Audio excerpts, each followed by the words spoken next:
Okay, hello everyone. On behalf of Firstbeat Technologies, I'd like to welcome all of you to today's webinar, Putting Recovery Data to Work, with Sean Conaty, coming to you live simultaneously from the campus of Eastern Michigan University and Firstbeat's headquarters in central Finland.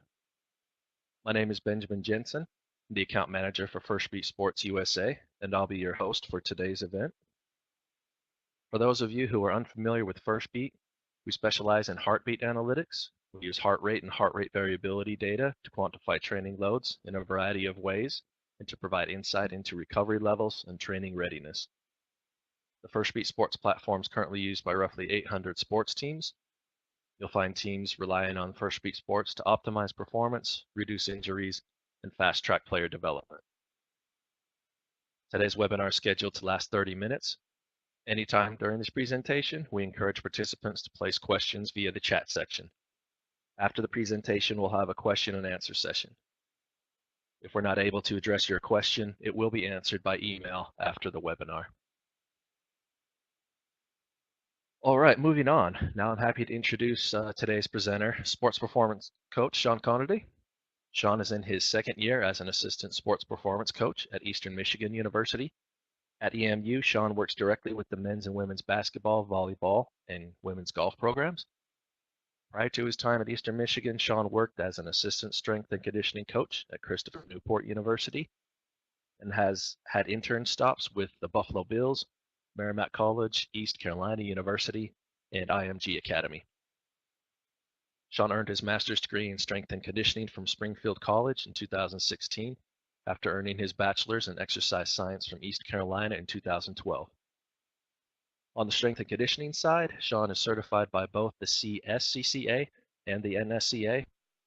In addition, he is a certified sports nutritionist through the International Society of Sports Nutrition, as well as Precision Nutrition Level 1 certified.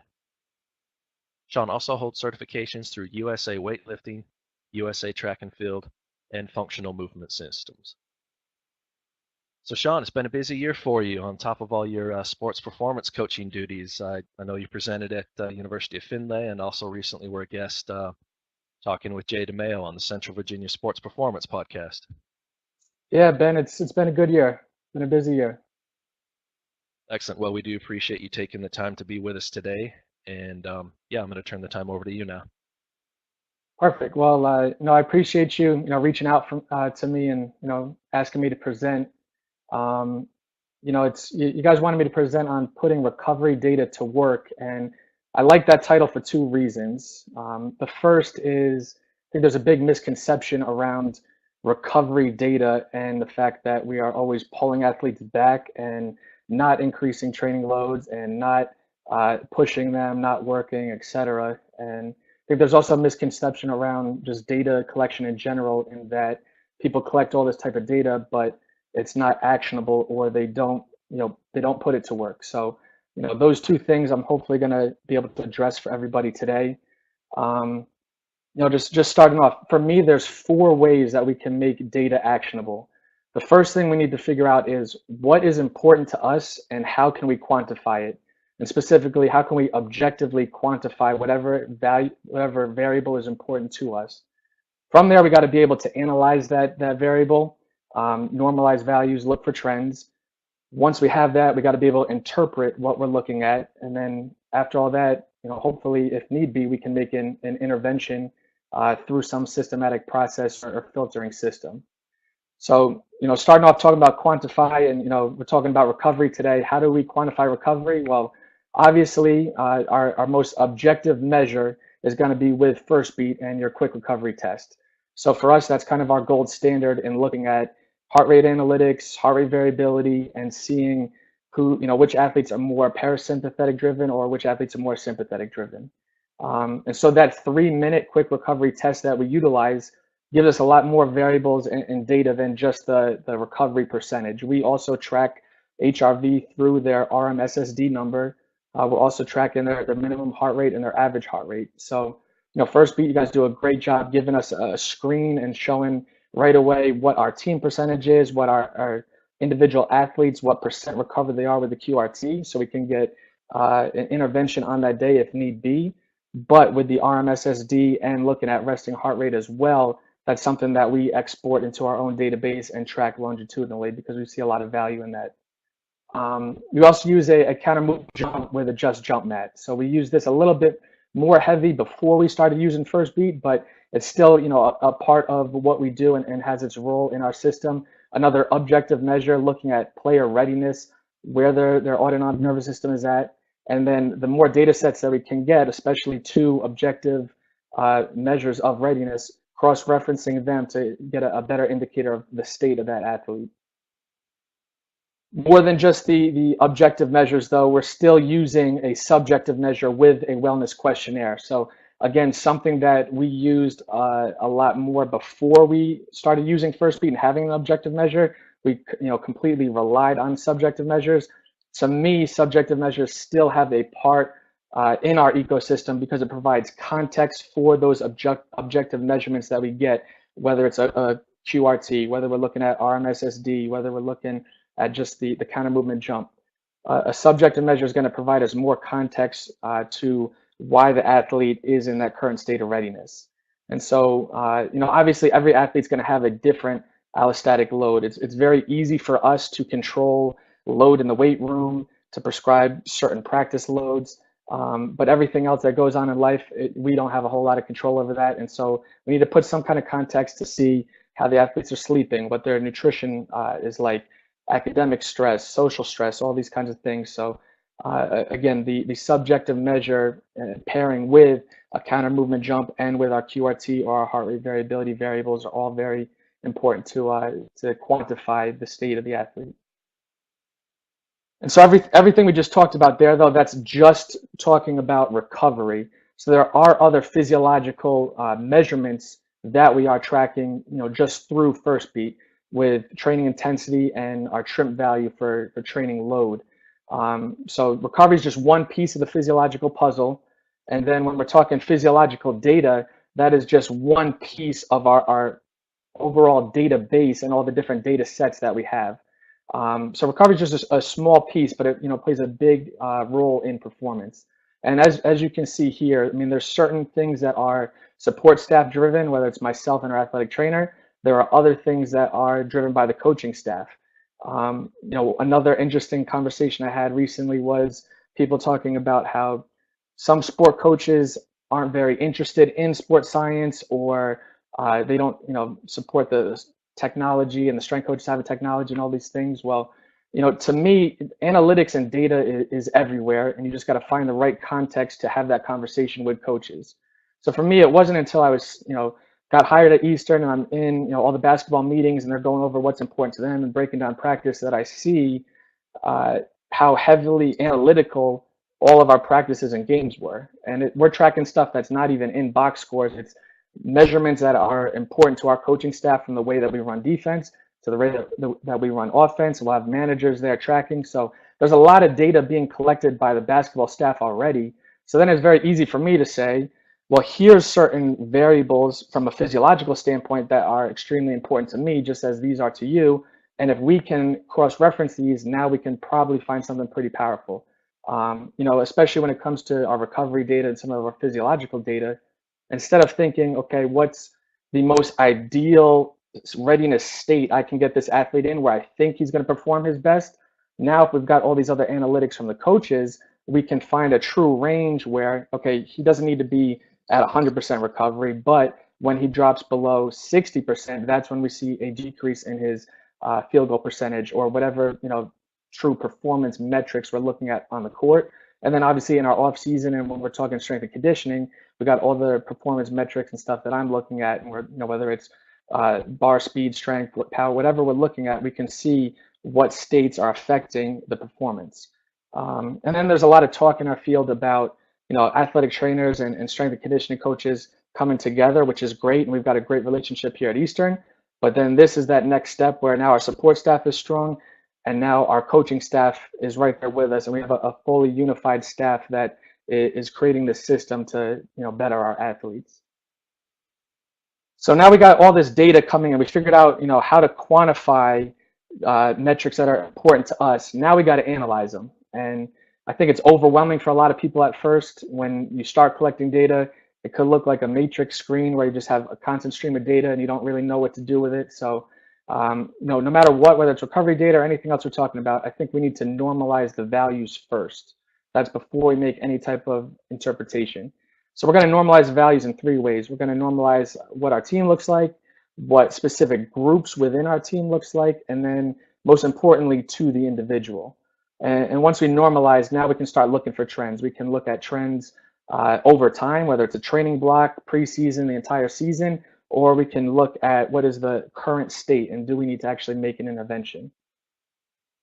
So normalizing values for the team, Firstbeat does a great job providing a quick visual of where the readiness level is at for the entire team and for certain individuals.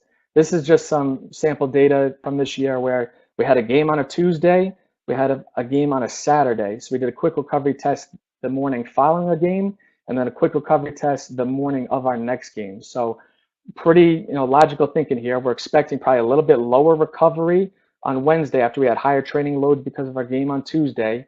Ideally, now we want to set up the rest of the training week to have our athletes in a higher state of readiness and ready to optimally perform on Saturday. So if this is how our team responds and how we could go every week, that would be awesome. It'd make my job a lot easier. Unfortunately, you got to dive a little bit deeper into the data to actually figure out what's going on, because the trend is not always going to be like this. For us, we have specific guys that just respond a little bit differently, but we only know that because we started to normalize the values.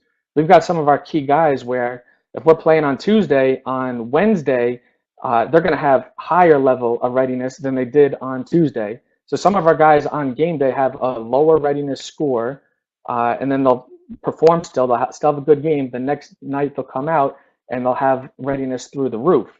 And so I think there's a few reasons for that. I think number one, why would we see a drop in readiness on game day in specific individuals has a lot to do with the psychological state of the athlete and psychological stress of a game situation. And then why we would see an increase in recovery the following day, I think says a lot about the training effect and the aerobic nature of a training effect and its effect on recovery. And then just inducing quality sleep. We just got off a long road trip.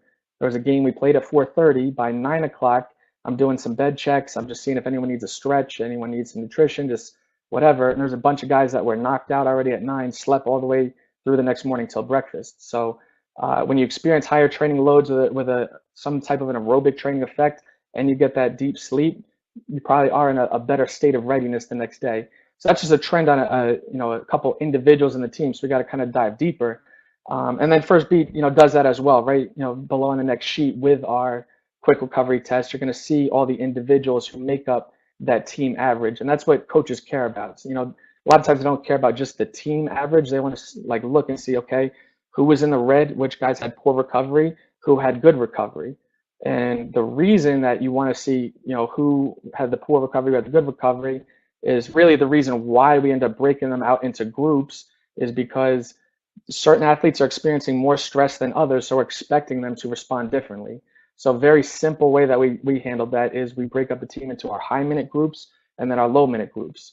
And so this is that same data where we were 66% recovered following a game on a Tuesday. Our high minute guys average was 55% recovered, where our low minute guys were 75% recovered.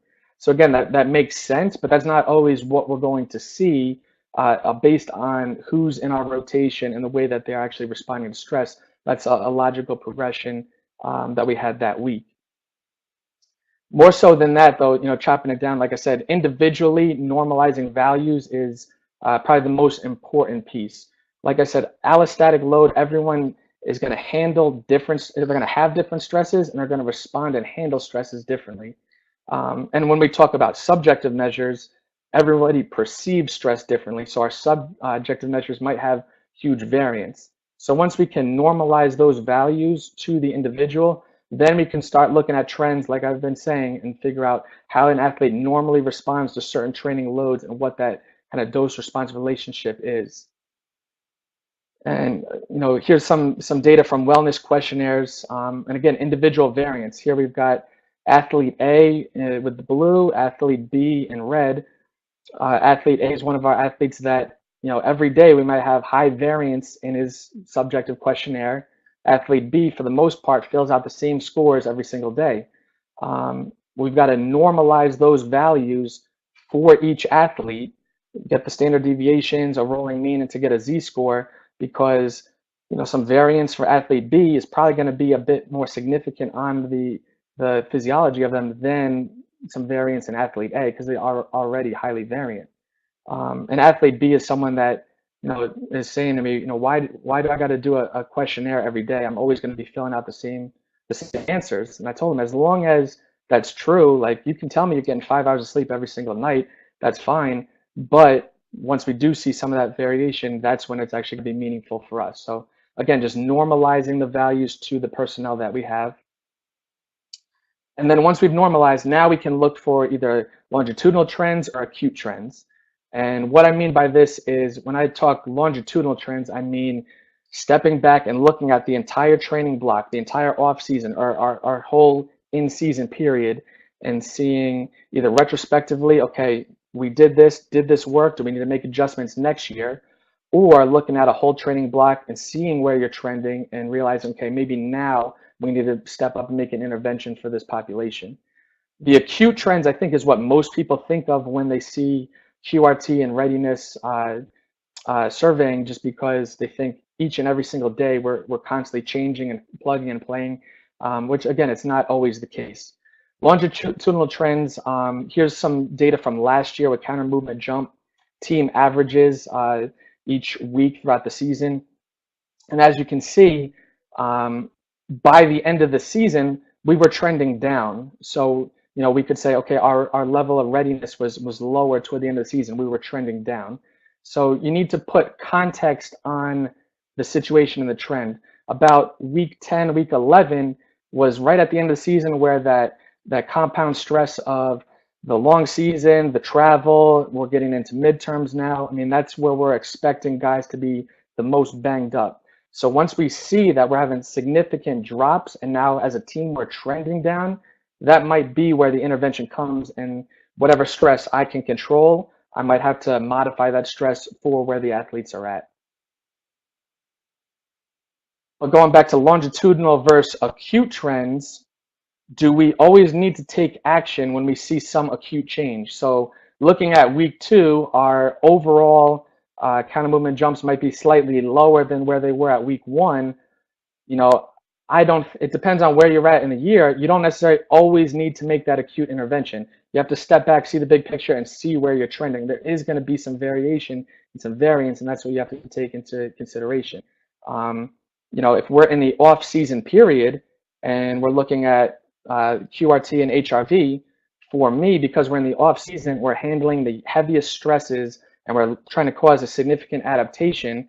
I'm not expecting our athletes to come in the morning and have high level of readiness, high HRV. I'm actually expecting to see a decrease in HRV after certain training blocks, because that's normal. That's how they're responding to stress. I'm not backing off on the program. I'm not making an intervention then, because I have context for where I'm at in the season and how I'm controlling and managing that stress. On the flip end here, when we got into late in our in-season period and we see that significant trend on the way down, now we need to realize the context of everything that's going on, that they already had a high level of preparedness, and now we do have a significant low level of readiness. Now we might need to make that intervention to monitor stress a little bit better. So now that we've normalized the values and we've started to see some trends, and trends are coming in, now we got to interpret what those trends actually mean. So, specifically talking QRT and HRV, to me, that's just the check engine light. That's the check engine light goes off. It's not the complete diagnostic. It's just saying something's going on. You need to look into this. That's why, to me, context is extremely important. You need to dive a little bit deeper and figure out what is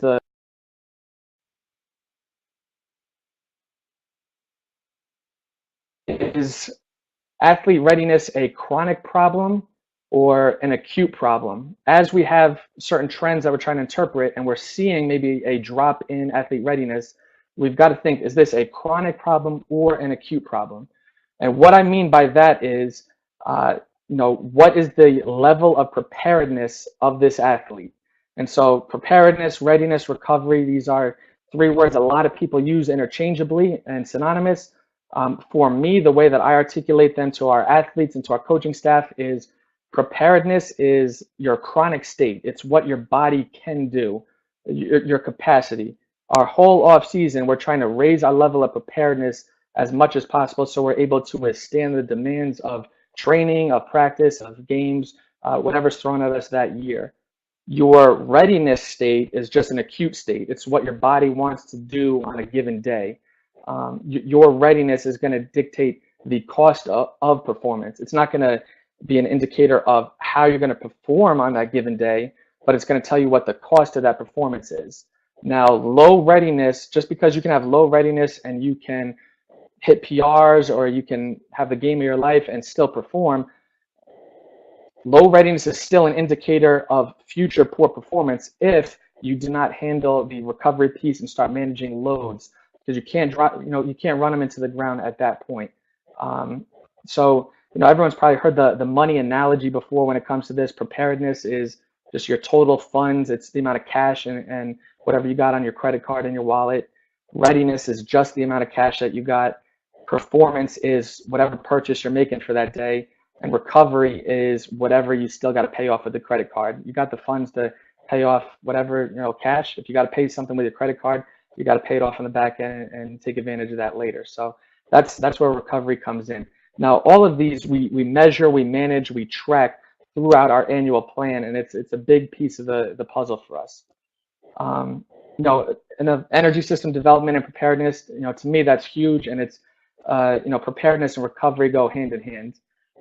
If we start our off season and make a big emphasis on aerobic capacity training and then some aerobic power training and gradually flow more into our basketball specific type training, we are going to have the capacity, the funds for improved recovery in our anaerobic and interval type sprints, and we're going to have more recovery day to day, managing certain training loads. So proper training, but specifically proper energy system development and layering the program is going to pay off dividends, on the back end. And so that's, again, the chronic state of your preparedness is going to be affecting. Well, so like I said, preparedness, energy system development is going to play a key piece in our recovery state, but we're tracking it the entire time. So here's some data from early this off season, looking at aerobic capacity and how we're, creating a training profile around it.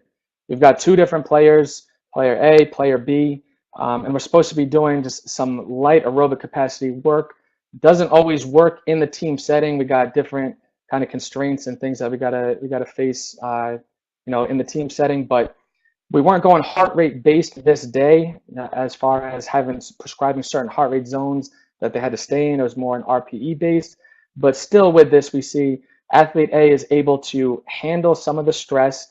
We're seeing good deviation from the sprinting to the walking and recovering, where athlete B gets above 90% in the heart rate zone and can't get out.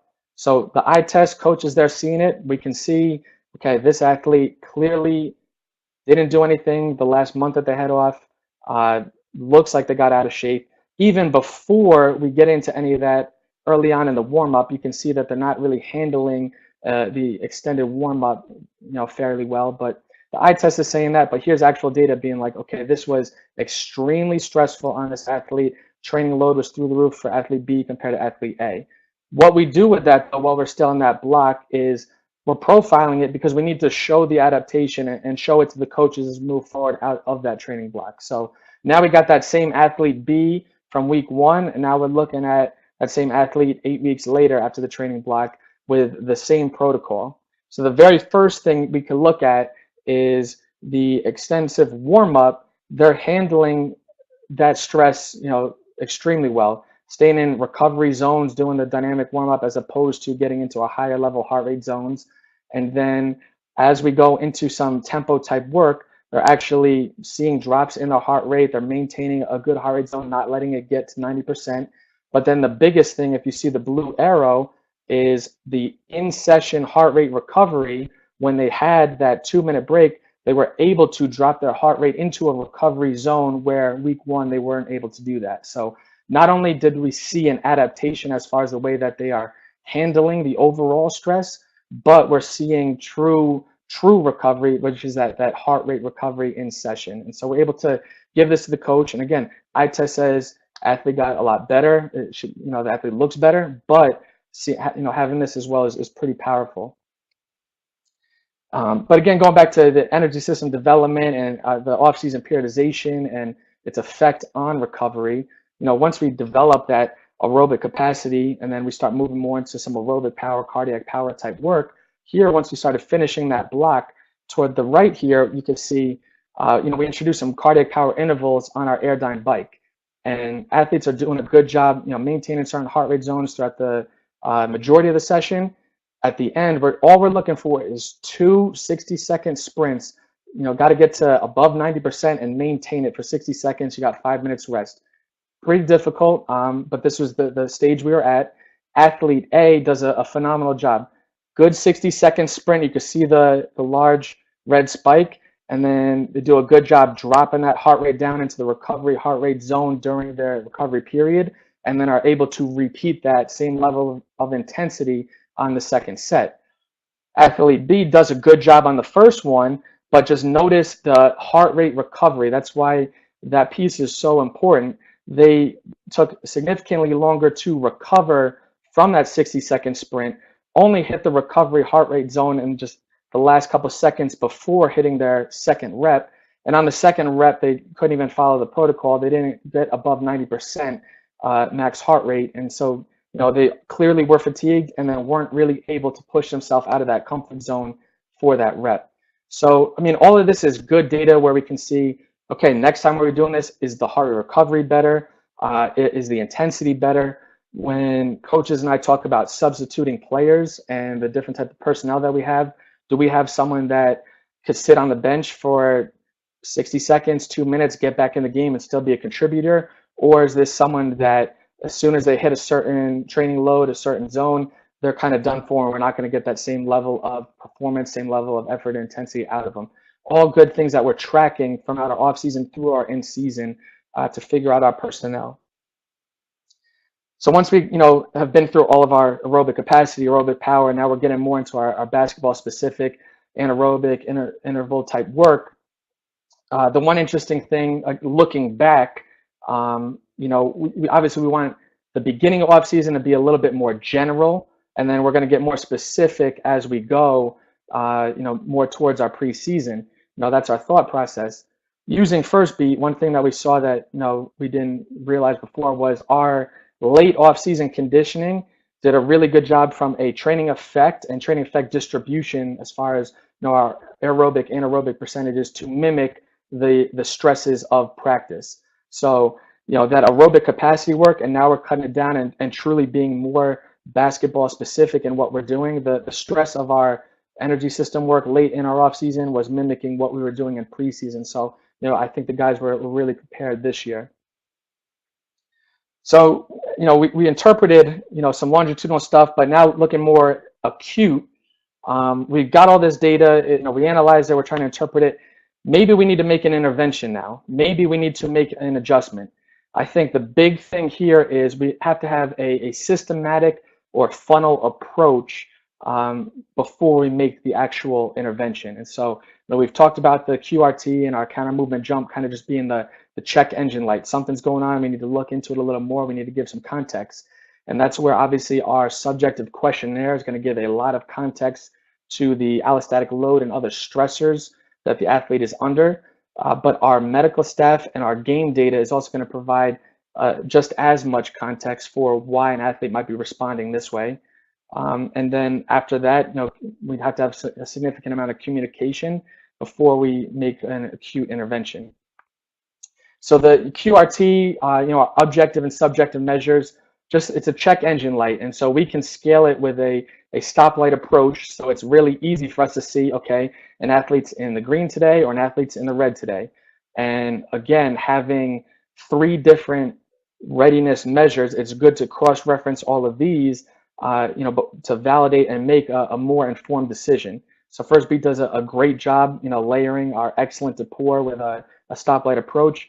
For us, we take our wellness questionnaire and we take our counter movement vertical jump and we put different Z-score distributions to indicate an athlete's green, if an athlete's red, when we might need an intervention, but it's pairing up the objective and subjective measures. Once we've done that, again, context is king here. We know what the athlete's readiness state is from QRT, kind of movement jump, the questionnaire, but how many minutes did they play in the game that week? What's their 7-day trimp average? What do we have any issues coming from the athletic training? Are they getting treatment at all? Are they doing any modalities? Do they have any soreness? Is the athletic trainer restricting them on anything that we're doing from a lifting standpoint? So I think, again, database, get as much data sets as you can, put it into a database where all that data can interact with each other and just make a better visual for you. So right away you can see, okay, this guy should be good for the day. This guy, we might need to now step forward and have a conversation with him. So communication at that point, if you're seeing stuff that's a red flag, we got to have a communication with the athlete, the athletic trainer, and the coach. For me, and the way we're running the system, and I mean, that's why I like a sport like basketball, having 15 guys, you really get to know them, they get to know you, and you're able to trust them and kind of give them some autonomy with, you know, where we're going to go as far as the stresses and the training loads go. So I give guys a lot of autonomy. If I'm seeing tons of red and I talk to them and they're saying, yeah, no, I'm hurting today, you know, I believe them. You got to have that trust and that process in there. But year two, you know, we definitely have that with our guys. But again, creating some type of, whether you're purchasing athlete management software, whether you're trying to create it yourself, having some database where strength coach, athletic trainer, coaching staff can all communicate, share information with each other. That's the way that we're going to get the most out of this. So now we went through the whole funnel. Now we're saying, okay, we might need to make an acute intervention. Well, what are we going to intervene on? Are we intervening on the training session, my lift, or are we intervening and modifying some of the training loads with practice? You know, it's really going to depend on the coach that you're working for, because obviously they're running everything on the court. So you got to be prepared for both. The way that we're doing things, you know, we're probably adjusting more of my training loads than we are adjusting what's going on the court. We might modify certain things on the court from a weekly periodization standpoint, but on any given day, we're probably not saying, hey, we're backing off or we're pushing forward. We're just going to stick to the script. And now it's up to me to handle the excess training loads with all of our guys. So if we're making an intervention when it comes to strength and conditioning and what we're doing in the weight room, lots of different things that we can do. All right, like I said, when you take a stoplight approach, you know, it's very easy to say, okay, athlete is yellow today, maybe we need to take out that CNS lift, or maybe we need to just decrease some of the intensity, but we can keep the volume. Or if they're red, maybe decrease volume and decrease intensity. Those are all things that I've done in the past and made it very systematic and kind of stepwise. But like I said, realistically, what we're doing now is giving our athletes a ton of autonomy. So if we're seeing something and there's a need for us to step in, we're going to communicate with them and we give them the option. Okay, do you want us to cut off some sets? Do we need to drop the intensity a bit? Do we need to cut this lift? And they'll usually, some guys want to come in and say, no, you know what? I can hit 85%, 90%. I'm just only going to do it one or two times, you know, one or two sets. Or maybe they don't want to lift that heavy. Maybe they want to drop some of the weight and just hit more volume. It's every guy's got their own system, their own personal preference. And, you know, again, after 2 years, I think we've got a good system where we're able to have that level of communication, level of trust, and give them some autonomy, but show them that we're trying to be actionable with the data. Show them we're catching something, we're seeing something, and then they're verifying it, and now we're trying to make an adjustment, you know, if need be. We could just change a modality, something as simple as supposed to front squat today. Maybe we're only going to do a goblet squat, sumo squat, belt squat. Maybe we're just going to go single leg rear foot elevated. We could easily just change the modality. We could also go off the script and not modify the lift that we have planned for the day. But if someone's really red, someone's really burnt, maybe we're going to do an actual recovery lift. Maybe we're going to do, you know, if they're too toned up and sympathetic driven, maybe we're going to do something to try and get them in a more parasympathetic state by taking them through some type of breathing and positional work, but then something to get the circulatory system going, whether it's jumping rope, spin bike, something to get the blood flowing, to get the heart rate up in that 75 to 85% heart rate zone. And then we might do one quick strength lift just to show, one level of strength, and then finish with mobility work, soft tissue work. So it's not just saying, hey, we're shut down for the day because you're fried and you feel fried. It's trying to be more proactive and say, okay, we know these breathing drills are going to help get you out of that sympathetic state. We know that that aerobic effect of that circulatory response is probably going to help boost some recovery. Like let's work towards that. And it is a lighter day for them though.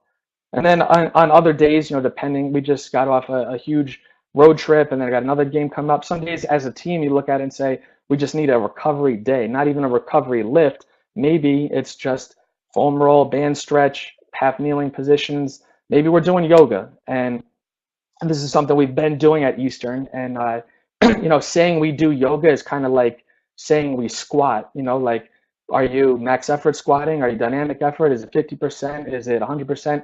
There's lots of different levels, but we've done them all when appropriate. Some days when guys are fried, maybe we need to go through just a light flow that's just focusing on breathing, stretching, and is very low intensity.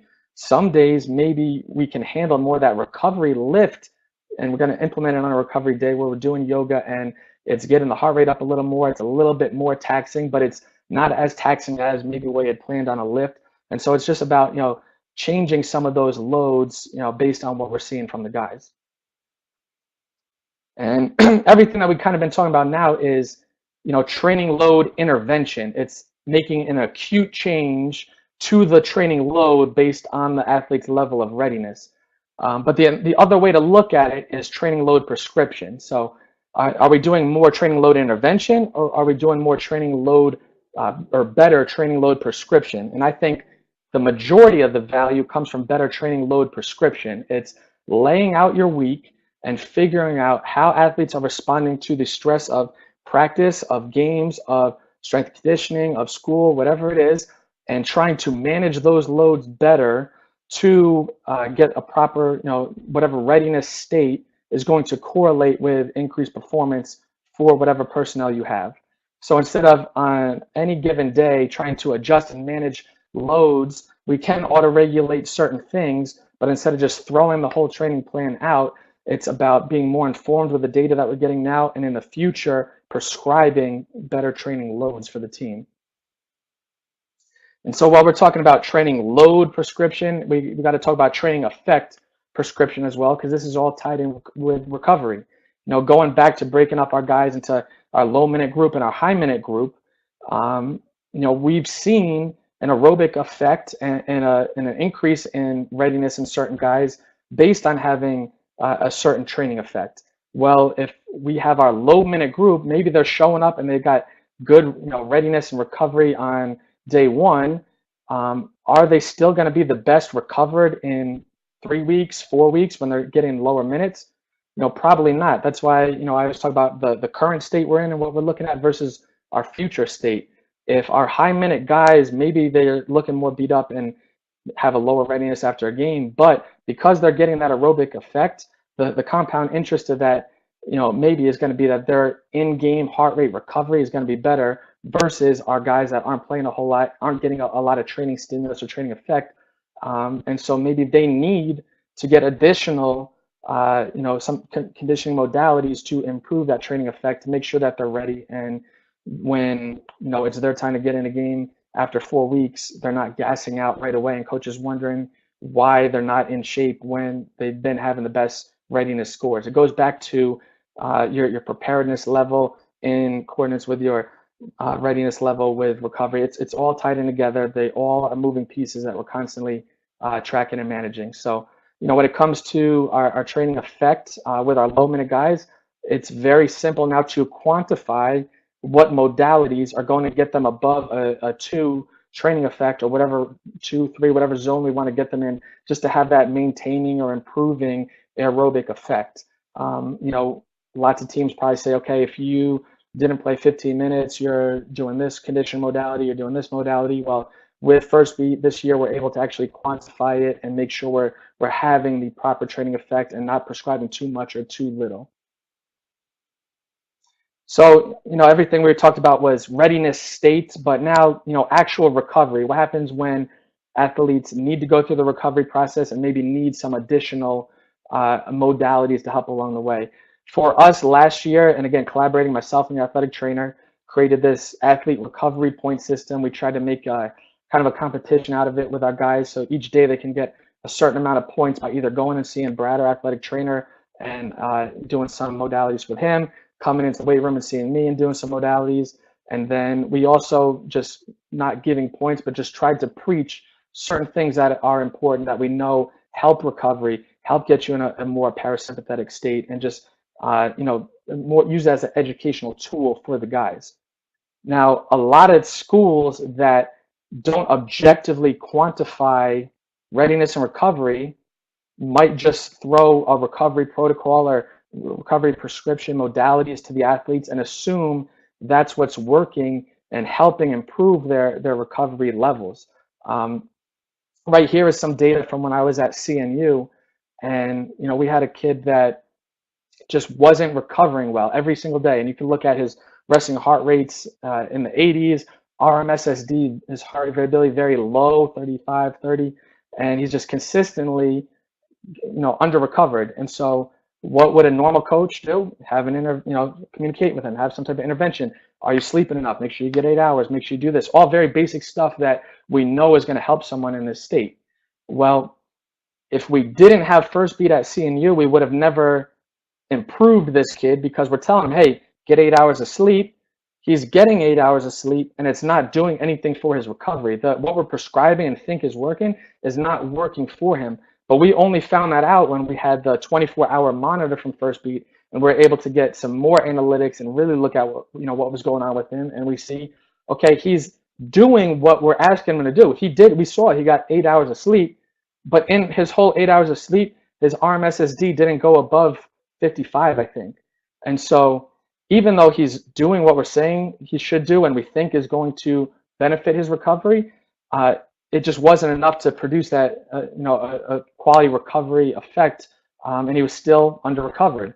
So he was a type of kid where just so toned up, flared ribs, chest breathing, and all he needed was just to be taken in an environment and learn how to diaphragmatically breathe. Just exhale, relax, like something as simple as that, and doing that over and over again and getting him out of a certain position, getting him to diaphragmatically breathe.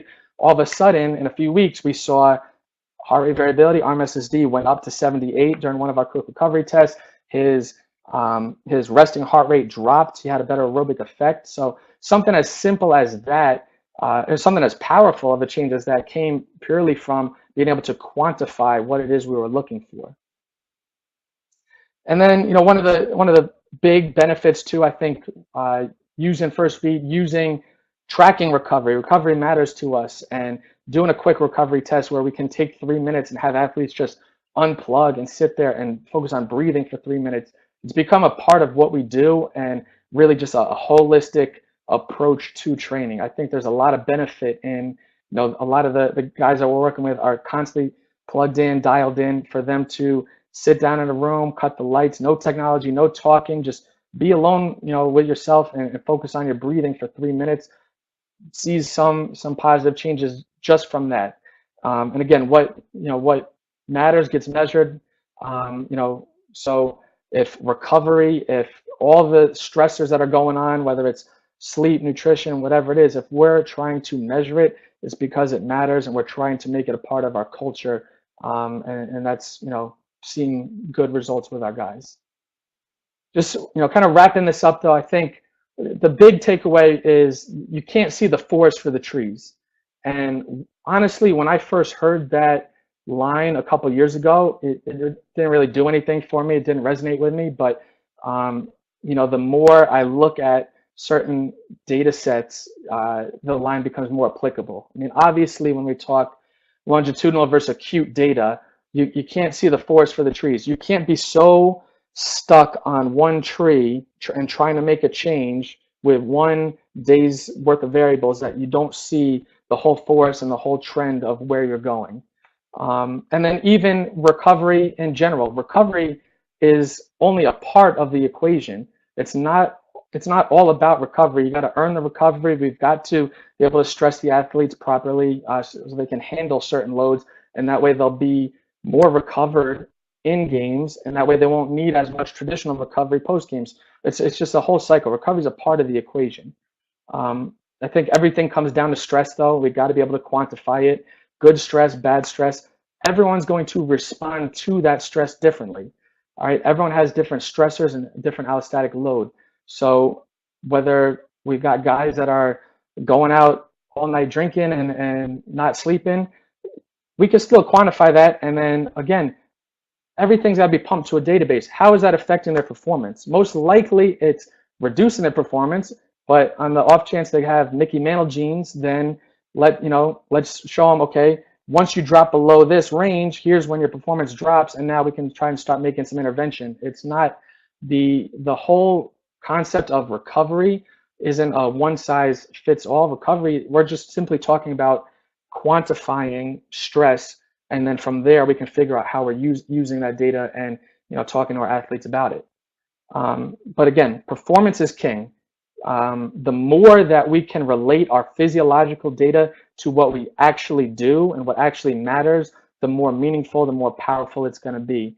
So I think the more data sets, the more collaboration amongst athletic training, sport coaches, get all that data into one database and really figure out what is the exact training load per minute that this guy can handle before he needs a sub. What's the readiness state this guy needs for him to be at his best and give us 20 minutes. All these kind of things, the more that you collect data, the more you're going to be able to answer those type of questions. So that's it for me right now. I'd love to kind of dive into any of your guys' questions. Excellent. Thank you, Sean, for the great presentation. Just off the bat, you just mentioned how many of the athletes you've worked with, or what's rough guesstimate on percentage, how many of the athletes are Mickey Mantle gene athletes?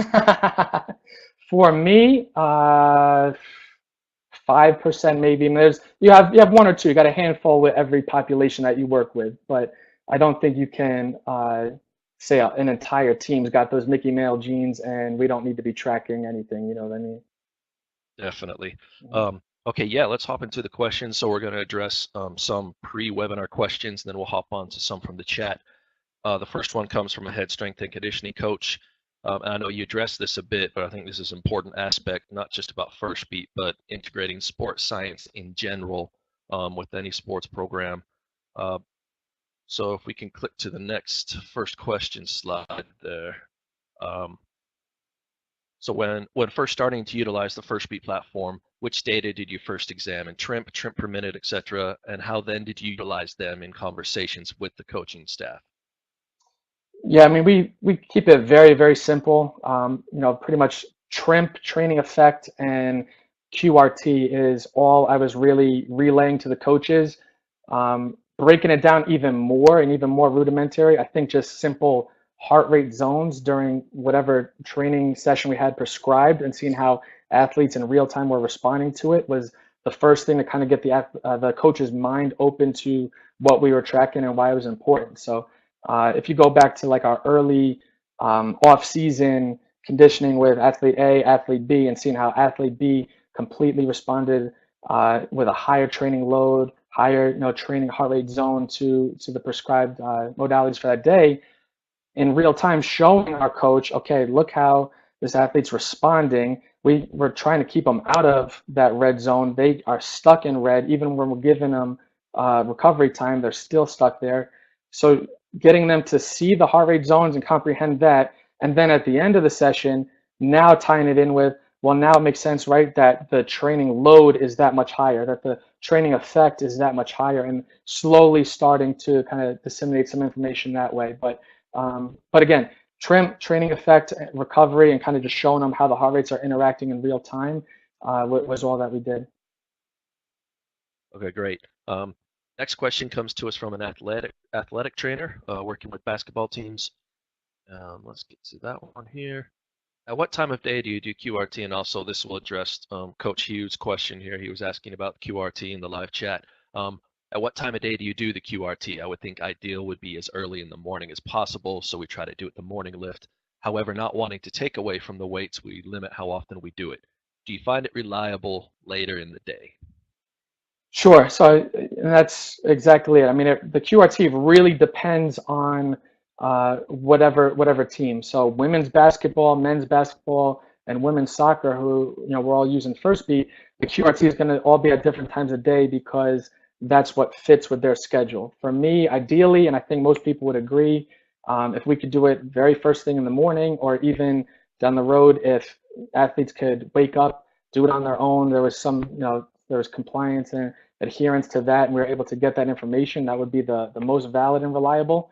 But from there, we try and schedule it, pretty much first thing in the morning, but at least a consistent time of the day. So like women's basketball would always do it all summer. They were doing it at 8 o'clock in the morning. Men's basketball was noon. Soccer throughout the preseason was 1 o'clock pre-practice. So the data was normalized and valid for those times because that's what we did every single time of the day. It wasn't one day we're doing it right when they wake up, the next day we're doing it at 8 o'clock at night, and so there wasn't that type of variance. But I agree. I think ideally first thing in the morning if you can set it up. But most of us work in the team setting or even in the private sector. Like there's a lot of different battles that you got to face, and so nothing's going to be ideal. You just got to make your situation as ideal as possible. Okay, kind of on that same note, how much easier does it make your life having QRTs every day? Because I know you take it every day, as opposed to just getting 2 or 3 a week. What does that mean for you? Well, the main thing is it's just a part of our system. It's a part of our process. Whether it's strength and conditioning, whether it's QRT, whatever it is, the more frequency there is, the more it's just a part of the athlete's normal routine and process, and the less likely there's going to be any drops in adherence or complaints or things along those lines. So from that standpoint, it's huge for me doing it every day. It's just what we do. But from a data standpoint, sure. I mean, the more data you can have, like I said, if you can set up your stream of data correct, then the more data that you have that's getting pumped in there, the more in-depth questions and analysis you can have, as opposed to only having a few data points. I mean, research shows you only need a few data points that are consistent throughout a week for you to actually make an informed decision. But still, for me, the more data points that I can have, the better. Okay, thank you. Question 3, and this is coming from an athletic trainer working with American football, and he wants to know, how do you balance peak readiness throughout a season while continuing to try to increase performance through training? And I guess this would be really applicable because you've got preseason, you've got conference, and then you've got the conference tournament, and if things go well, you're rolling into the NCAA tournament in March. So how do you try to balance that? Well, I think the first thing, it just goes back to quantifying what variables are meaningful to you. So here we need to quantify the peak readiness, quantify readiness in some manner, but how are you quantifying performance? Are we seeing strength numbers still improving, vertical jump still improving, even body weight? It's a big one for basketball. Are we still maintaining or improving our body weight in the right direction? And then once you've got all those variables, and then you cross-reference them, now we can see at what point is having a higher level of readiness actually affecting our chronic state, and we're having lower strength numbers, lower vertical jump numbers, and maybe that's affecting us on the field or on the court. So I think the first thing, going back to how to make data, how to put data to work, is figure out how you're going to quantify what it is that's meaningful to you. And if you're actually able to quantify, performance throughout that in season, now readiness is going to be more in perspective of that. So instead of having really high readiness and then low strength and power numbers, and maybe the play is not as good, maybe we're sacrificing some of our readiness, but we're still improving upon our strength numbers, or our play is still where it needs to be. Like I said, to wrap it up, performance is king. You've got to cross-reference everything with game analytics, performance metrics, and all those type of analytics. Okay, excellent. I'm going to grab one here from the chat. So in your experience, how long on average do you need to track data in order to acquire a good impression of normalized values for a team, a group, an individual? I mean, for me, generally at least 7 data points is my kind of standard for using a rolling average with majority of the things that we look at. But again, it depends on where we're at in the year. So going back to the QRT is automatically going to give you a rolling average of the 7-day, readiness state of the athlete. But the reason that I track what their resting heart rate was and what their RMSSD values are as well, and I go back and look at that from May all the way through till October, is because, like I said, we're going to stress the athletes. There's going to be some type of adaptation. There's going to be an aerobic adaptation, which we know is going to lower their heart rate, or resting heart rate. It should increase their RMSSD, and so that norm is no longer the norm that we were basing that 87% recovered off of back in May. So if that makes sense, instead of looking at 87% recovered in May versus 87% recovered in October, 87% recovered in October, we could have significantly higher RMSSDs and significantly lower resting heart rate. But that's the constant evolution of it, is making sure the data is flowing in, and we've got it logically stored so that we can keep tracking of it. But again, hopefully to answer your question, for the majority of things we're doing, it's pretty much a rolling average of a 7-day data set. Okay, great. And another quick one. I think this is one that actually a lot of people are interested in, and I'm sure this varies from program to program. How exactly, what's the cutoff for you to split players between high minutes and low minutes from games? And that's, yeah, it's definitely going to be different program to program. For us with men's basketball, I mean, our main 7-guy rotation is pretty much getting majority of the minutes, and everyone else isn't playing a whole lot. So in the past, we've talked about it being like a 18-minute cutoff. With another basketball team I had, it was a 15-minute cutoff. But it's highly individual based on your personnel, your coaching staff, and the way that they're playing their athletes. I think if you're Okay. using Firstbeat, though, you can look at the training effect and the training loads, and start to compare those. So I mean, with women's soccer this year, I'd be on the sideline after the games, and I would look, and certain low minute players would get in and would have hardly any training effect, so they would be still with the girls that didn't play at all, as far as having some type of additional conditioning just to get some sort of a training effect out of it, whereas others maybe had slightly more minutes, but not really what I would consider a high minute player. But based on whatever went on in that game, the loads were high, the training effect was high, and maybe there wasn't a need for that day for them to be dropped down into that group. So again, layering as much pieces of information as we can onto that specific situation before going ahead and making that quick decision. Okay, great. And maybe we'll go to the last one here. So are you, with the basketball teams, are you actually watching the heart rate, the zones, and everything during the game? So right now, during practice, yes. During the game, only with a couple of the athletes at this point. So our biggest barrier to entry and so again, this is our first year using Firstbeat at Eastern, so this is all new. We had a really good offseason with it, really good preseason with it. But as we get into the games, there's only a few guys that the chest straps psychologically isn't messing them up. So we've kind of figured out a way to mess with some of the guys' compression shirts and make sure it's secured and it doesn't bother them. So we're tracking them. For everyone else, just from a psychological standpoint, we're not tracking them during the games if they think it's going to be some type of a factor for them. But again, that's year one. That's a little concession that I had to take. Ideally, obviously, I'd like everything to be tracked. And I think as Firstbeat's putting out the compression shirts that are going to be able to hold the belt, as we can get our hands on things like that, and some of the stuff becomes less cumbersome, less invasive, and athletes won't even know it's there, then years down the road that'll be a little bit better. But for right now, just a handful of the athletes are being tracked during the games. Okay, great.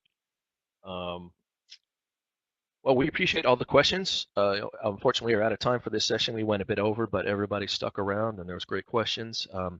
As a reminder, this webinar is going to be available as a podcast on our website by this Friday. And just on behalf of Firstbeat Technologies, I'd just like to extend a special thanks to our guest, Sean. We really appreciate you taking the time to be with us today. Excellent presentation. Appreciate Ben. Thank you. Thank you, Firstbeat. And definitely a big thank you to all the sport coaches that I've worked with in the past and have used the system, and all the athletes that have trusted the process and been a part of it. So if I couldn't get any questions answered here, here's my contact information. Feel free to shoot me an email or a message, and I'd love to connect. Great, thank you, Sean. And if your organization is interested in joining the Firstbeat Sports family, you can contact us directly by our toll-free number, 1-800-962-1376. Pop that up here real quick, down below there. You can also email us directly at sports@firstbeat.com. And again, thank you to all of our participants, and we look forward to seeing you at our next webinar.